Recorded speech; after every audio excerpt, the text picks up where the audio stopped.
no chat, só irem acompanhando. E, para não me alongar, agora nós vamos ouvir o professor Bento Herculano Freitas.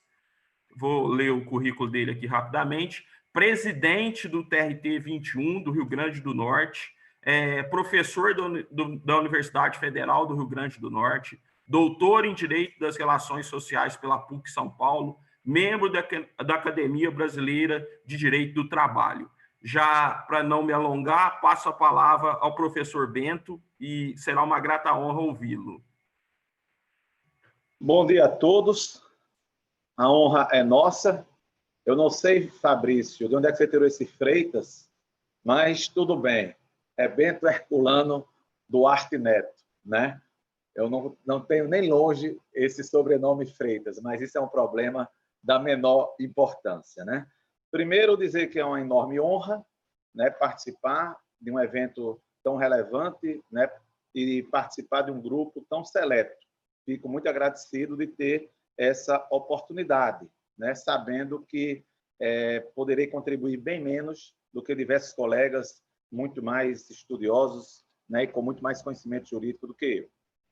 Mas, né, não podemos fugir da responsabilidade e vamos aqui tratar um pouco da MP, que talvez tenha sido, dentre as dezenas de medidas provisórias de vários modelos, de várias áreas, de várias vertentes, editadas pelo presidente da República, e tivemos a lei do Corona Voucher, talvez seja a mais importante, no sentido que a mais impactante na vida das pessoas, ou de um maior número de pessoas, ou a mais abrangente, que foi a MP, ou que é a MP 936, de 1º de abril de 2020.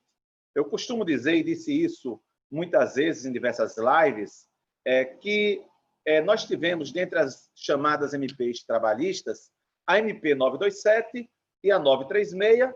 A 927, nós poderíamos dizer que ela trouxe medidas paliativas, né? Ampliação de banco de horas, a questão da antecipação de feriados e de férias, teletrabalho, etc.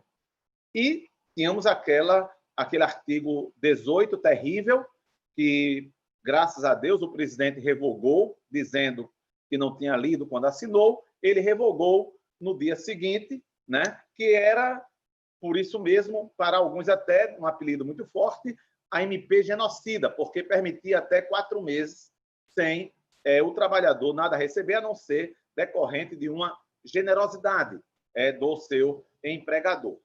Mas houve a revogação e, com a revogação, logo se disse, nós vamos editar uma nova MP resolvendo esse problema. E quanto a essa MP, a primeira coisa, e a gente tem que ter muita precisão e muita honestidade, eu diria, e sendo o máximo objetivo na colocação, é que o Brasil, né, no caso, o Poder Executivo, a Presidência da República, por intermédio da MP, fez o que diversos outros países já estavam fazendo e que todos afetados pela pandemia, de uma forma ou de outra, né, o fizeram, né, seja na Europa, Itália, Portugal, Alemanha, seja nos Estados Unidos. Ou seja, se a MP 927 trouxe medidas paliativas, a MP 936 trouxe as chamadas medidas estruturais para combater na área trabalhista e também na área da economia, combater os efeitos gravíssimos, todos nós sabemos, da pandemia. A MP 936, em seu artigo 3º, anuncia os seus 3 objetivos. E, mais uma vez, a meu ver, isso é uma espécie até de mania do legislador de falar mais até do que deveria. Porque diz, são medidas do Programa Emergencial de Manutenção do Emprego e da Renda, né? Primeiro, pagamento do benefício emergencial de manutenção de emprego e da renda, o famoso BEPER, né? Depois, o que nos interessa é a redução proporcional de jornada e a suspensão do contrato de trabalho, mas antes, aí é quando eu digo que falou mais até do que deveria ter falado, diz assim, quais são os objetivos? Preservar emprego e renda, garantir a continuidade das atividades laborais e empresariais e reduzir o impacto decorrente das consequências do estado de calamidade e de emergência da saúde pública. Ora, né, o que está ali no artigo 2º, na verdade, é uma coisa só. Então, a MP 936, ela tenta minimizar, tenta abrandar, né, os impactos sociais da pandemia por intermédio da preservação de emprego e de renda. E o primeiro ponto controvertido está no parágrafo único do artigo 3º, porque se a MP 927 já disse quem seriam os destinatários da medida provisória, a 936 preferiu, de maneira inversa, dizer o disposto no caput, ou seja, a MP, não se aplica no âmbito da União, dos estados, do DF e dos municípios, aos órgãos da administração pública, direta e indireta, às empresas públicas e sociedades de economia mista, inclusive as suas subsidiárias, e aos organismos internacionais.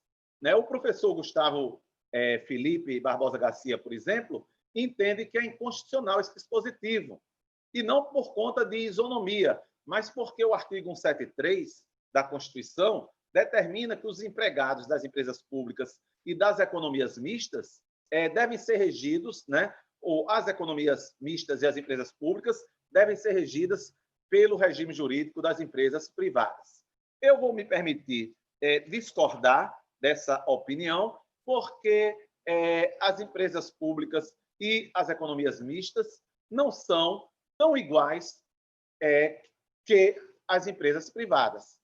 E os empregados das SAs, das economias mistas e das empresas públicas não são tão iguais quanto aos empregados privados. E houve uma opção do governo, da MP, de tentar abranger um número maior de empregados e, com isso, deu foco nas empresas privadas. Maior no sentido de deixar de fora um certo número, mas deixar dentro um número mais expressivo. Mas a grande polêmica, tentando aqui, por conta do tempo, ser o máximo objetivo, a grande polêmica, todos nós acompanhamos por conta da ADIM 6363, lá no Supremo Tribunal Federal, diz respeito à modalidade de pactuação, tanto para a redução de jornada e de salário, como para a suspensão temporária do contrato de trabalho. A gente sabendo que, para a redução de salário, no máximo 90 dias, e para a suspensão de salário, no máximo 60 dias, a suspensão do contrato de trabalho. E qual foi o objeto cerne da polêmica? A permissibilidade, por meio da MP 936, do acordo individual validar as duas coisas. Isso gerou uma polêmica enorme, a imprensa toda cobriu. Tivemos a ADIM 6363, proposta pelo Partido Rede Sustentabilidade, e o ministro relator, o ministro Lewandowski, deu uma liminar, e ele, usando a expressão popular, apanhou mais do que mulher de malandro nas redes sociais, em setores da imprensa, por conta dessa liminar que foi concedida. E aí vamos tentar entender um pouquinho, inclusive, as contradições advindas com essa previsão. Ora, se a gente for olhar para trás, vai ver, e isso foi o cerne da famosa reforma trabalhista, vinda em 2017 com a Lei 13.467, que é a questão da valorização da negociação coletiva, a ponto de mudarmos todo o nosso sistema. E já há muito tempo se discutia e muitos defendiam essa mudança, digamos, de eixo ou de paradigma, com a famosa prevalência do negociado sobre o legislado, E que veio em um governo, vejam, governos muito fortes politicamente não o fizeram, não sei se porque, na verdade, não queriam fazer, mas um governo provisório, que foi o governo do presidente Michel Temer, ele veio e fez a reforma trabalhista, e com esse grande eixo que foi o artigo 611-A, prevendo a superação em determinados campos das relações de trabalho, claro, sempre havendo de se respeitar a Constituição. Isso é interessante porque em todas as propostas anteriores legislativas se tinha a negociação coletiva irá prevalecer sobre o acordo, sobre a legislação, respeitadas as normas de segurança e saúde e a Constituição Federal, né? O saudosíssimo professor Amaury Mascaro, até ele brincava, né? Isso parece uma coisa meio esquisita, você colocar na legislação infraconstitucional a necessidade de respeitar a norma constitucional. Mas eu dizia até para ele, não, professor, mas é melhor assim, porque, vez por outra, no Brasil se esquece da imponência da norma constitucional. Pois bem, se a gente olhar, a própria Constituição de 88, ela sinaliza no sentido da valorização da negociação coletiva, seja com a possibilidade de redução salarial com a negociação coletiva. Antes era sempre a impossibilidade, ou seja, o princípio ele era inflexível da irredutibilidade salarial, né? Seja pela previsão, né, no inciso 14 do artigo 7º, de jornadas menores para quem trabalhasse em turnos ininterruptos de revezamento, mas salvo negociação coletiva, seja com reconhecimento expresso na Constituição, inclusive no artigo 7º, dos acordos e das convenções coletivas, seja, inclusive, também por intermédio de dispositivos na própria legislação infraconstitucional. Então, isso é um fato. A negociação coletiva, ela de há muito tem sido pregada como um instrumento de modernização das relações de trabalho, o que culminou com a reforma trabalhista, consagrando o 611-A, muito criticado por alguns, mas colocando a prevalência do negociado sobre o legislado, com algumas ressalvas, né? E sabemos que isso muito questionado, inclusive em âmbito de controle de constitucionalidade. Mas qual o argumento e o que se discutiu bastante e continua sendo discutido, não obstante o Supremo Plenário tenha derrubado a liminar concedida pelo ministro Ricardo Lewandowski. Ora, a ação direta de inconstitucionalidade alegou a violação violação direta, né, e literal, a 5 dispositivos da Constituição. No artigo 7º, o inciso 6º, que, a meu ver, é o principal, que pode-se dizer que houve uma violação à irredutibilidade, salvo o disposto em convenção ou acordo coletivo.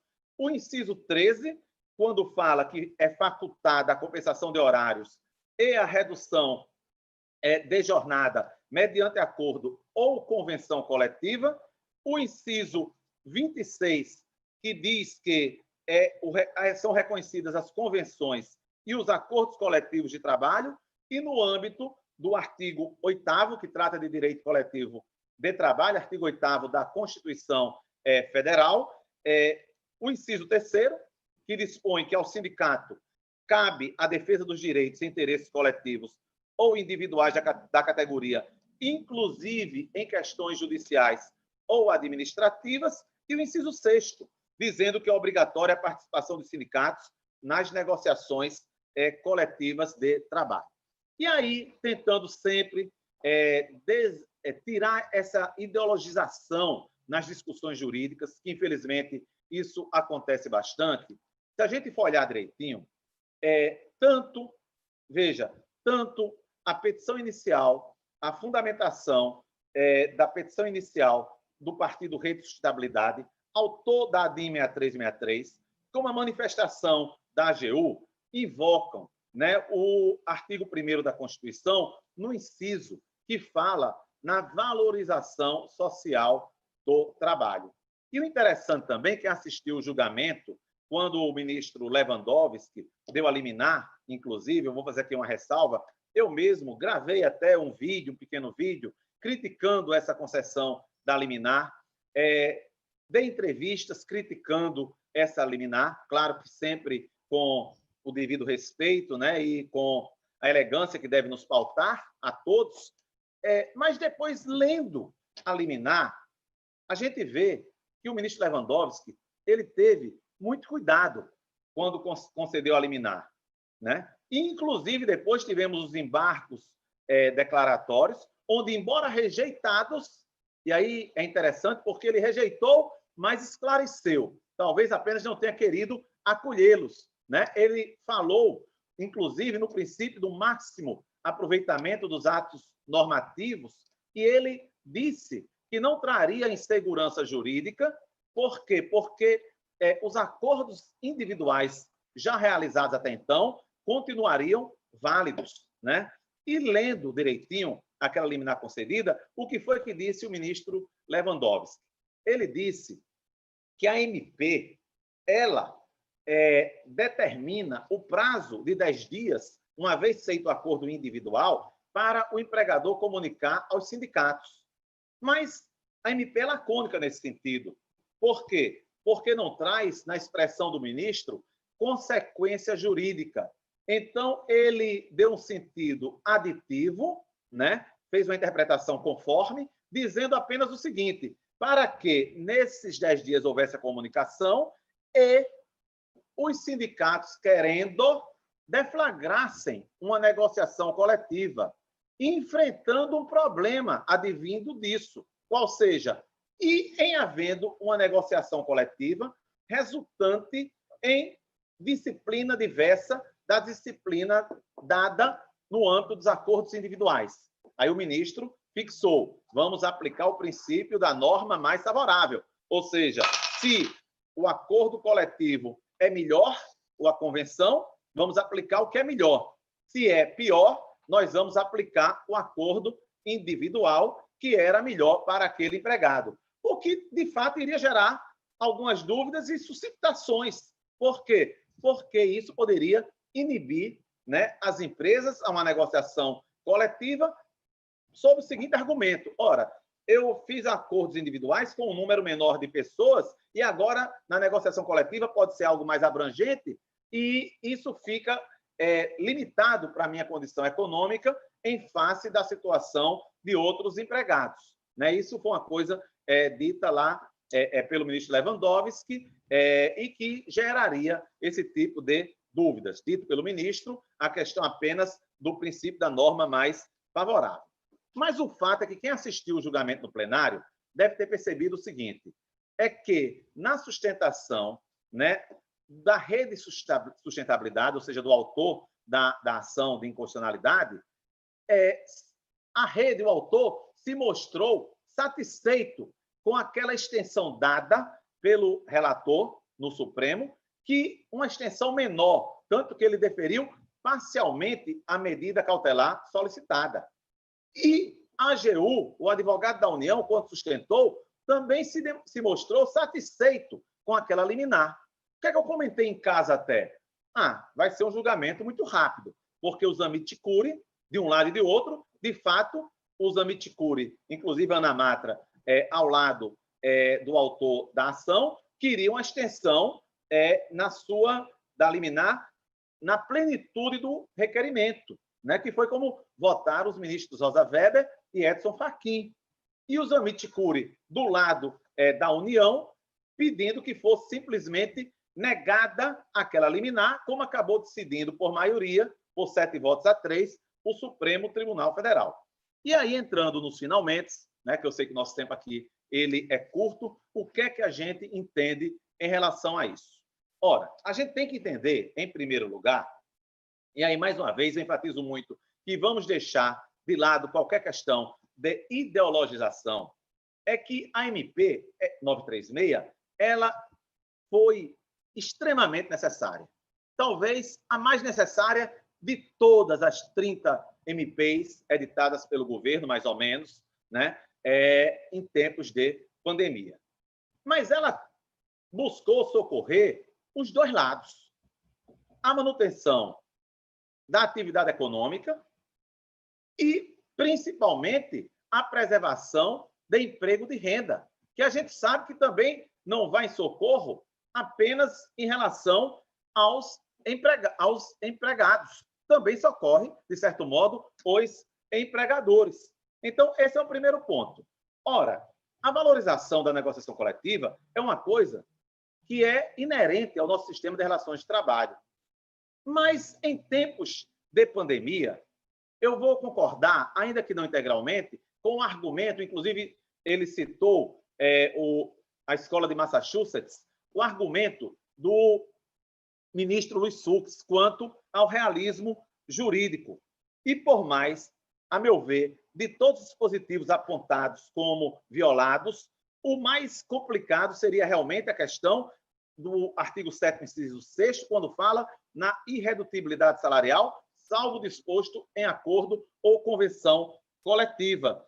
Mas, né, a gente pode tomar como socorro, né, diversos princípios constitucionais, fazer uma ponderação de bens e lembrar que cabe ao Estado garantir o pleno emprego, artigo 70 da Constituição, manter a estabilidade da economia, também artigo 70, permitir o exercício da função social da empresa, proteger os valores sociais do trabalho e da livre iniciativa, além de garantir uma solidariedade, uma sociedade solidária e justa, com o desenvolvimento social, promovendo o bem de todos, artigo 3º. E aí eu vou usar até o superprincípio, que é o princípio da dignidade da pessoa humana, né? Que é o nosso superprincípio, que foi argumento para o ministro Lewandowski dar aquela liminar. É que, em momento emergencial, por mais que, lógico, eu não vou aceitar argumentos como argumentos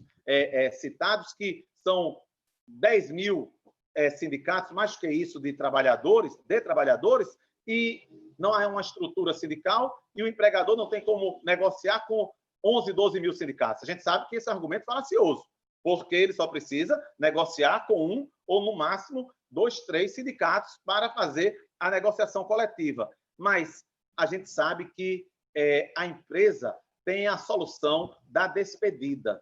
Então, essa interpretação, digamos, não que a gente aceite uma aplicação acrítica da legislação infraconstitucional em relação à Constituição da República, né? Mas acho que a permissibilidade da negociação coletiva, mas concomitantemente com a possibilidade de negociação individual, né? Isso vai ao encontro dos interesses dos próprios trabalhadores. E eu encerro aqui, né, com uma frase de um prêmio Nobel de Literatura, Henry Markson, para a gente entender da nossa obrigação em negociar, em conversar, em ajustar, que diz que a arte da negociação é talvez o que mais profundamente distingue o homem dos animais. E é esta arte e esta vontade de negociar que fez com que o homem evoluísse, elevando-o acima de outros animais. Infelizmente, o tempo é muito curto, a gente acabou correndo muito, né? Mas, assim, o recado é uma opinião, concluindo de verdade que a negociação coletiva é muito importante. Espero que, vencida a pandemia, retomemos essa valorização e deixemos sempre no segundo plano a negociação individual, porque é a famosa assimetria entre trabalhadores e empregadores, mas a MP 936 poderia ter sido melhor, mas não podemos deixar de elogiar as medidas nela previstas. Muito obrigado.